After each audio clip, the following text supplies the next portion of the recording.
Hello, this is Alisha Benson, the CEO of Greater Spokane Incorporated, and we're here today on Lilac City Leadership. Awesome. It's great to have you, Alisha. I'm super excited about today's show. We have a trend of having awesome leaders on the show, and so we're continuing that today and excited to see where our conversation leads. So, Alisha, maybe start off with a little bit of your background and your personal journey to how you got to where you are today. Well, we don't have all day for that, no. So I've been at Greater Spokane Incorporated for just about 12 years, and obviously now as CEO. But I've had the opportunity in those 12 years to really see every aspect of our organization, from the membership side to working in education and talent to operations. And prior to that, a little bit about the personal journey. I was born in Duluth, Minnesota, grew up in Montana in a little town called Clancy. Oh, you've shed your Minnesota accent. I just, for the most part, didn't grow up there. Montanan is really what I claim. Okay. And then I went to school at Washington State University in Pullman, so a proud Coug in that regard. Oh, yeah. And met my husband there. And spent some years as an AmeriCorps Vista volunteer, and then working for the state tobacco prevention program for the state of Montana in public health before I found my way into this crazy world of business development and economic development and chambers. It's an exciting world. Tell us a little more about GSI as a whole. I think a lot of people know of GSI.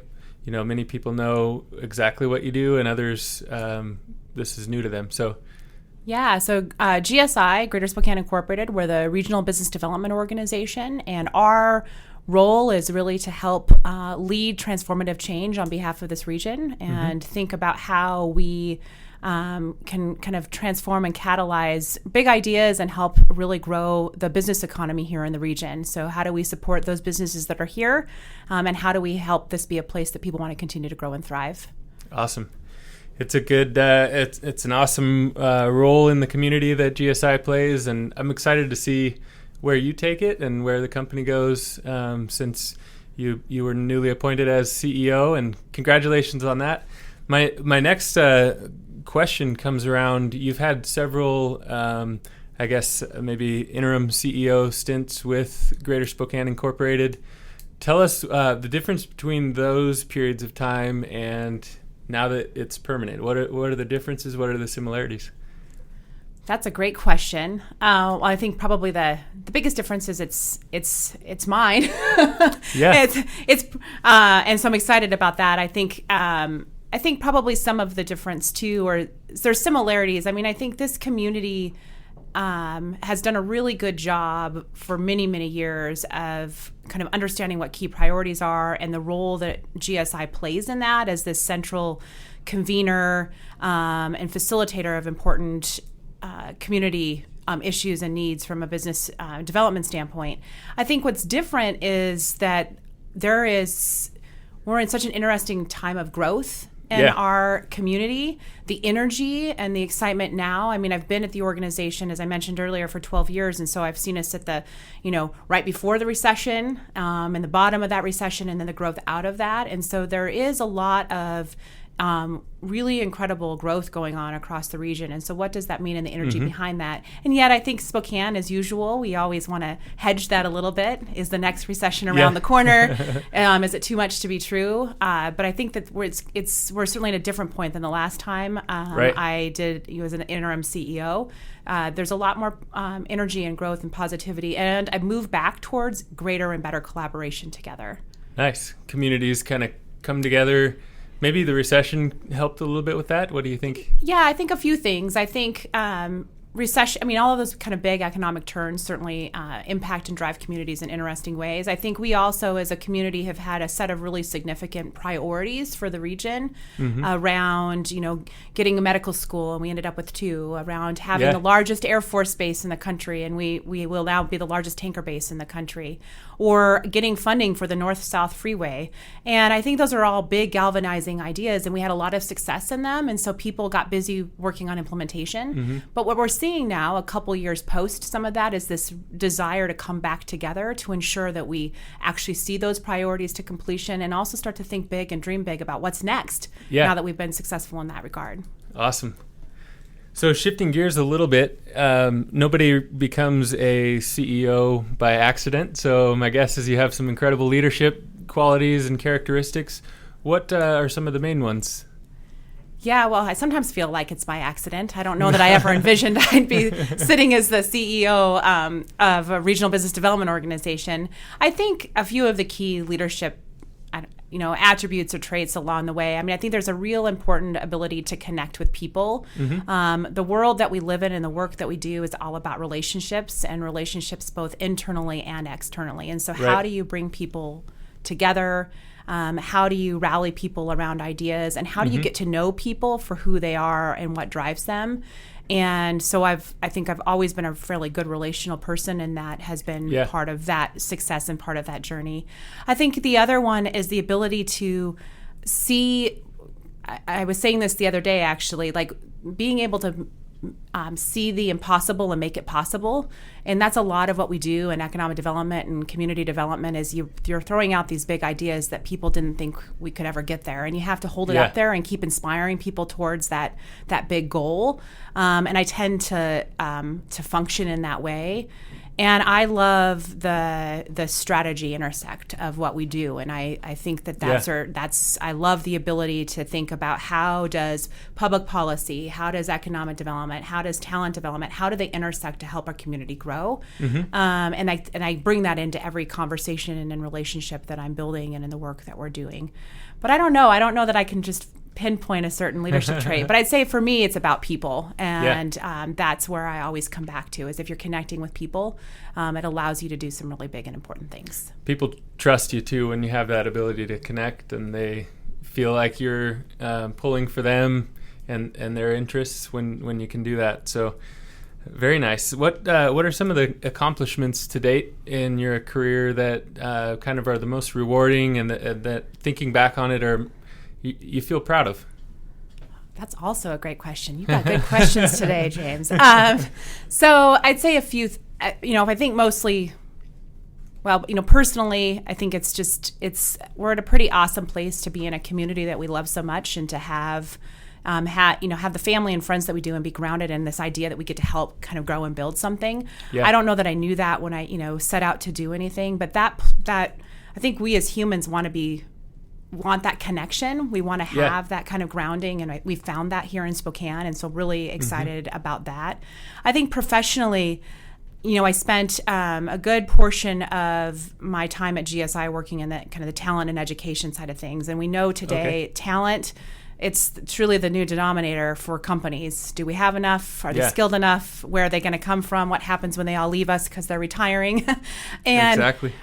We've had the opportunity to really galvanize around that important aspect of economic development. And I'm really proud, in some of my earlier part of my career at GSI, we led a regional bonds and levies campaign that actually brought funding to this region for our public schools that we hadn't seen, some of them in 17 years out in Central Valley. Wow. But this idea of bridging business and education to make possible, again, things that may not have seemed possible.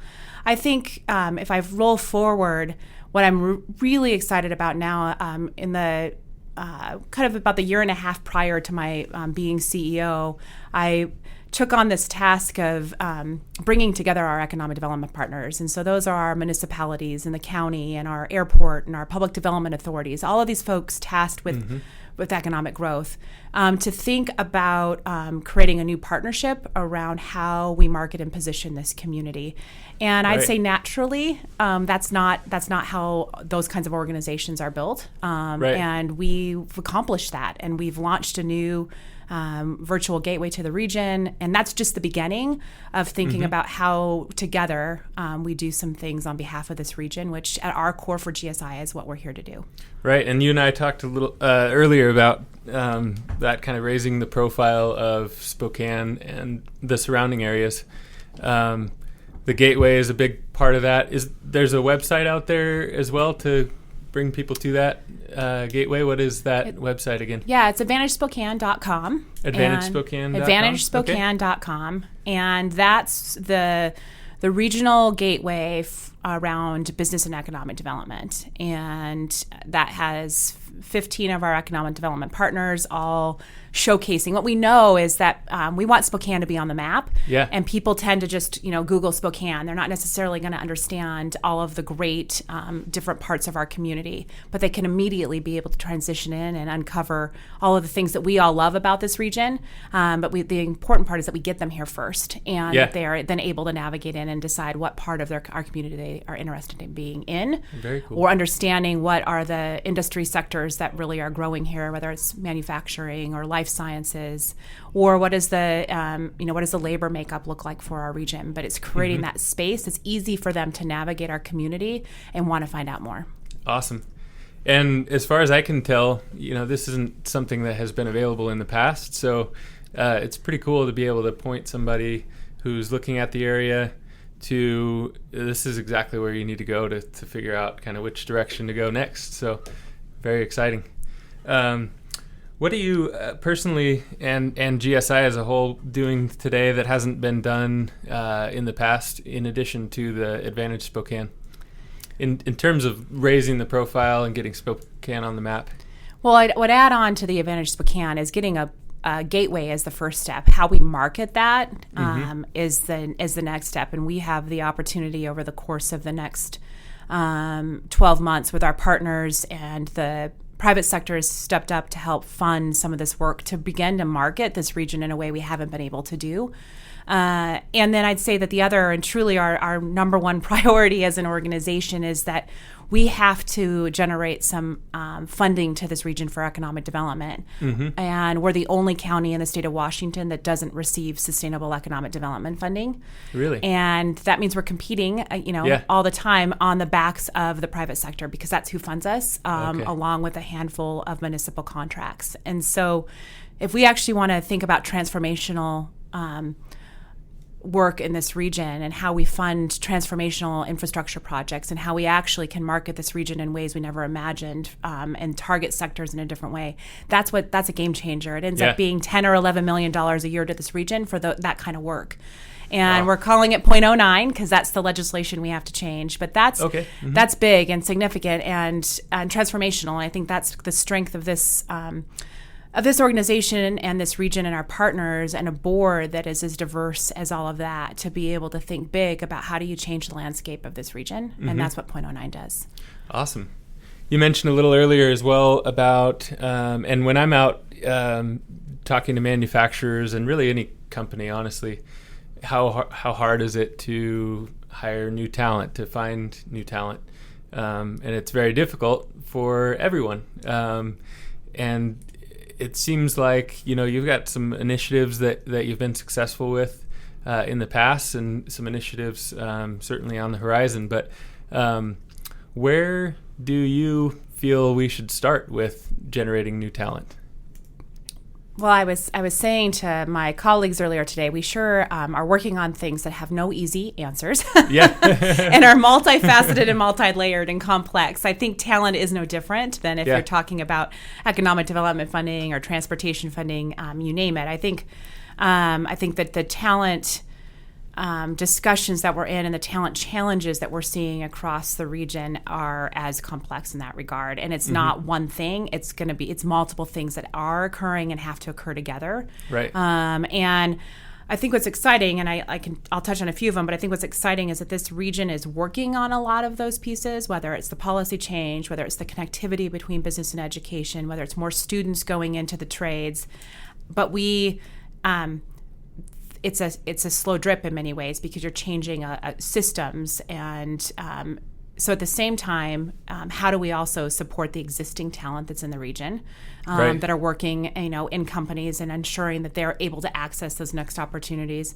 And then additionally, how are we both attracting talent to this region or retaining? I mean, I think what people don't realize is the number of students that we're educating in our higher education institutions amongst the region, but we don't do a great job of retaining them here in Spokane. And so that's changing. We're having a higher level of retention of that 25 to 34-year-old old population than our peers, but we have plenty of room to improve in that regard. So how do you change the K-12 systems and ensure more students are moving through? How do you help them get those apprenticeships, those 2-year degrees, those pathways into education?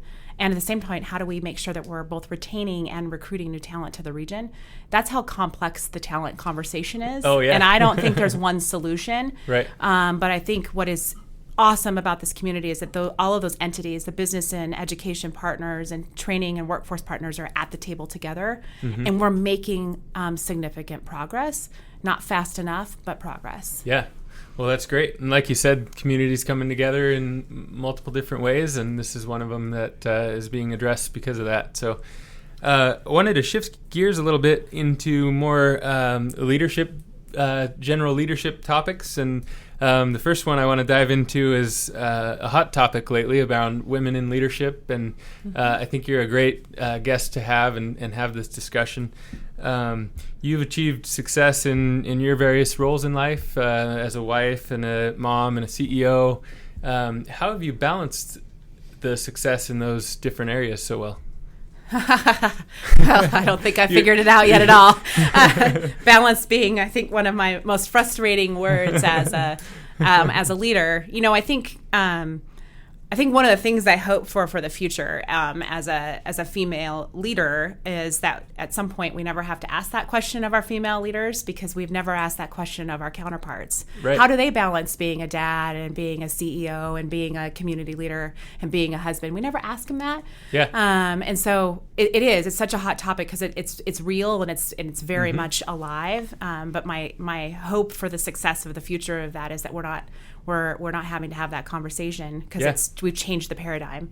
I think in the interim, while we're living it and going through it, I think any success to date is because I have a huge village around me, starting with an incredible support system of my husband and my family and friends. Yeah. And then having great people that you build around you, from the team that you build internally as your staff to the mentors and coaches I've had along the way. And they've been men, women, older, younger.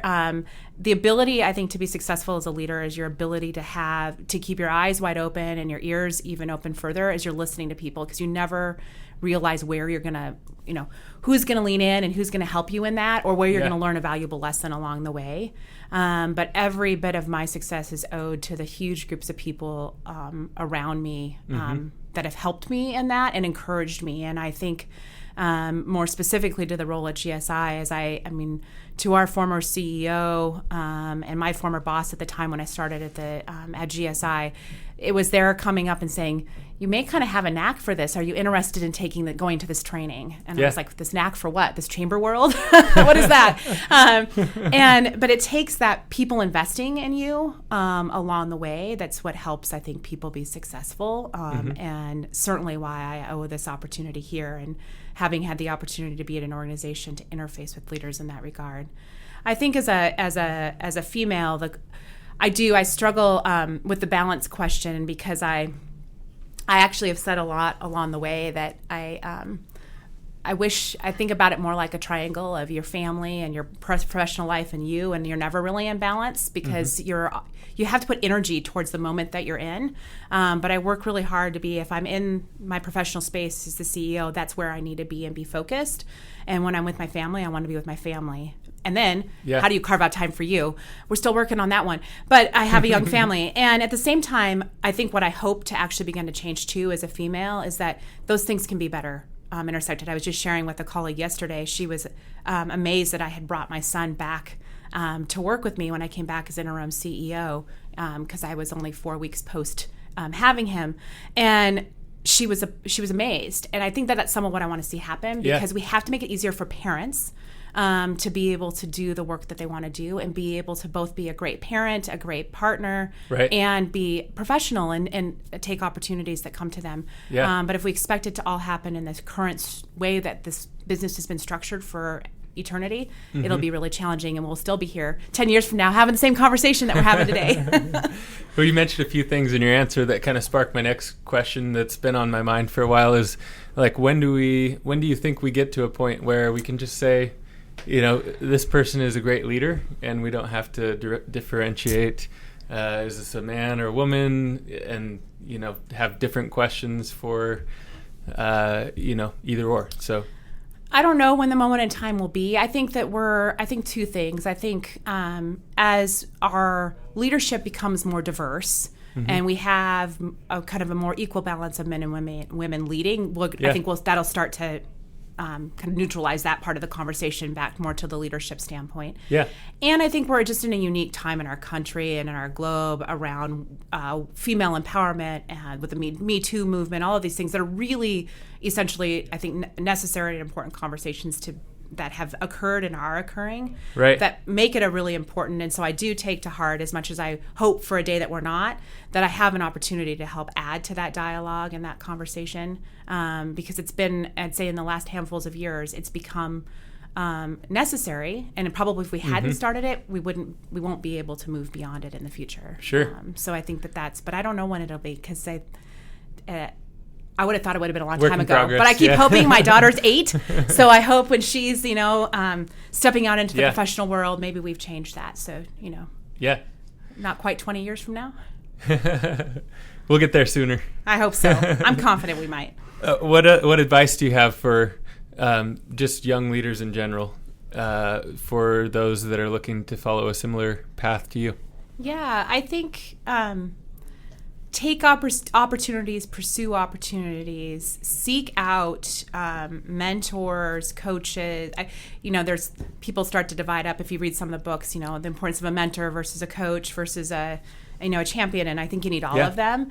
I think as a young person and as a young leader, it sometimes is intimidating to seek out those folks to support you, or it's easy to self-talk yourself out of an opportunity. Because you don't know whether or not you're ready. But every time you pursue that, you may or may not be successful in an opportunity, but that's actually where we learn the most also. And I think I loved the conversation of this fail forward thought, because I think that that's how we actually grow as people and as leaders. And I encourage every young person to do that. And I'm inspired daily by the incredible young people in our community. And I think about the issues they're tackling and how they're taking it on. And I was definitely not doing that when I was their age. So I also hold a lot of confidence in the future. I don't know in about that. I think maybe you're being a little humble, but I was busy playing basketball and hanging out with my friends. I wasn't thinking about how to solve the world's greatest challenges. I had my great friend. She's a teacher in one of our local high schools, and she just had her students do a whole focus on homelessness, and they had to do researching and think about. One of them was as the CEO of GSI, but I actually said we should have that student panel come to our next community convening around homelessness, because we can learn a lot from them, because they're looking at issues differently and without the same jaded eye that some of us in the work have developed over time. Absolutely. So you mentioned the people at GSI a couple times, and good people around you and support. In terms of GSI's employees, what are you doing to ensure that they remain motivated? And you mentioned before in a conversation earlier about kind of making people achieve the best version of themselves or reach that potential.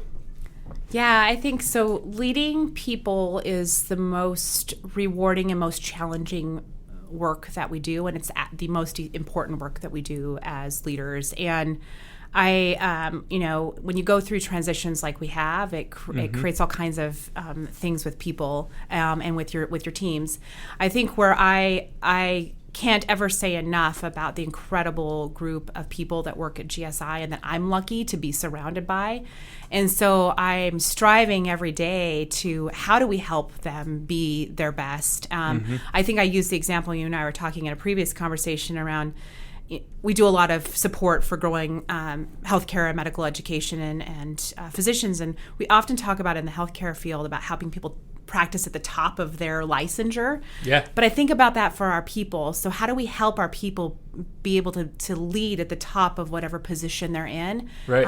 And that's really challenging because you have to, it's a little bit of helping them see the impossible. But I think and then it's back to touching touching base with your people every day. And I think Right. I have plenty of room to continue to grow in that regard, but how am I getting around and having a conversation with my folks? I may not be able to do it every day because this is a job that takes me out often, but am I connecting with everybody at least on a weekly basis, and that I know what's, what their kids' names are, or what their passion point is, or I'm able to connect them on a project that they've been inspired by. I think that's where you grow people, because they give more of their time and energy and talents to our organization, and they spend more time with us than they do in the rest of their life. And so how do we help that be rewarding?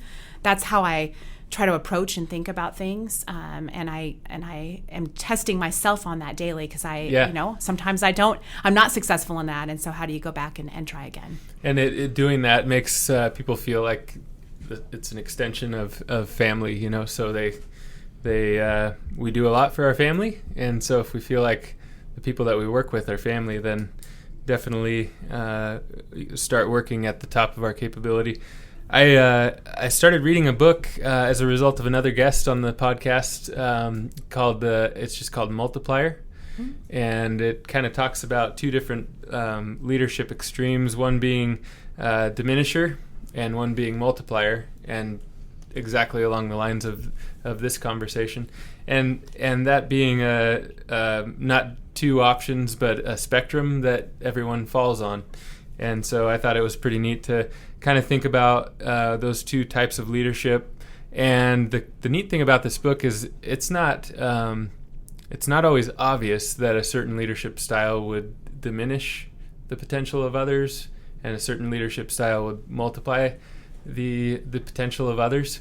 So kind of an interesting study, and a lot of what you're talking about in terms of making people feel connected to you is what brings the multiplier effect. Do you think that once somebody catches or becomes more engaged in your company, is that contagious to other people around them?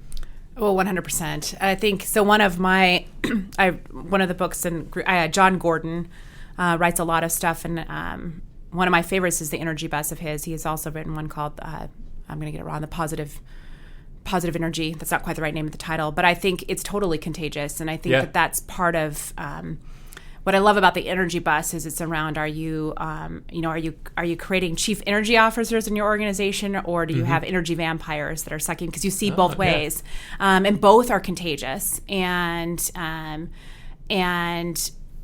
the energy vampire side is so detrimental to organizations, and it just takes one. And so even those who don't tend to be that can easily get pulled down. And so how are you building people up? Because it is contagious either way.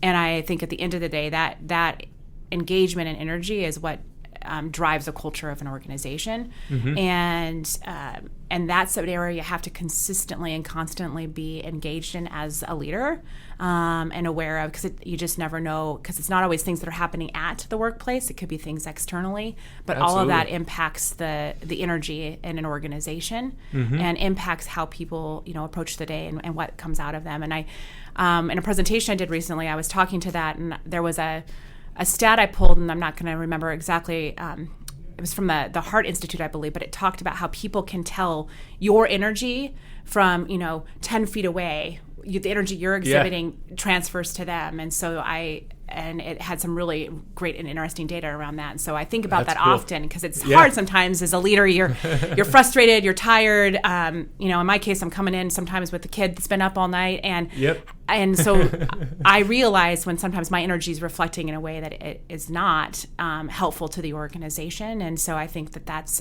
part of that self-awareness that we all as individuals and leaders have to be aware of, but drives culture and impacts it every day. Absolutely. So all organizations go through challenges, bumpy times, but how do you focus on the successes, big and small, and try to celebrate those? I think we all need to do it more, especially celebrating the small. And I think in the kind of work that our organization does, we're working oftentimes on big, long arc, sometimes seems impossible things where sometimes you never know when you're actually going to see the end completion of what you're attempting. But how do we pause to make sure that we're celebrating some of those kind of incremental wins along the way? And and realizing that isn't always that you're throwing a big party, but you're going around and telling somebody congratulations or thank you for the work you're doing, or you're taking just a few minutes of time with that team. I think we have in our organization an opportunity to do that even better than we are today. But as organizations as a whole and in leading people, I think that we often only celebrate the big wins, or you are recognizing people when they're transitioning on, but are you recognizing the people that are there or the wins that you're having in between? And that's because it's hard. Because you run from the next thing. We live in such a chaotic and busy world. Oh, what have you done for me lately? That we just run from one thing to the next. You run from one meeting to the next, and so you never really get to slow down and pause. And we had a colleague of ours actually that just transitioned to a new opportunity, but he reminded us as he left that he'd wished we'd had a great site visit by a company, and they sent us this incredible, massive basket full of goodies from the Inland Northwest.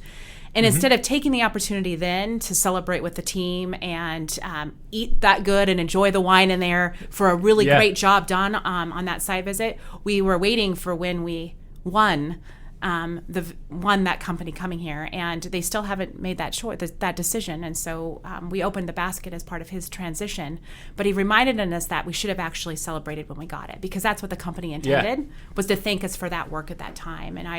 And that his comment transitioning out has sat with me a lot over the last couple of weeks, because I think we need to do more of that, and that's what feeds and kind of keeps you going when sometimes it seems like you're never going to get to the big win. Yeah. Sometimes you get more energy from like celebrating a job well done, or a lot of energy put into something, as opposed to like when the result happens. Yep. So that's an interesting, it's an interesting topic. Well, thanks, Alisha, for coming on the Lilac City Leadership Podcast. I knew I figured this would be a really engaging conversation, and it's definitely lived up to that expectation. So it's really exciting to see what you're accomplishing in your new role, and looking forward to seeing more of your successes in the future. Thanks for having me. This has been fun. I appreciate it, James.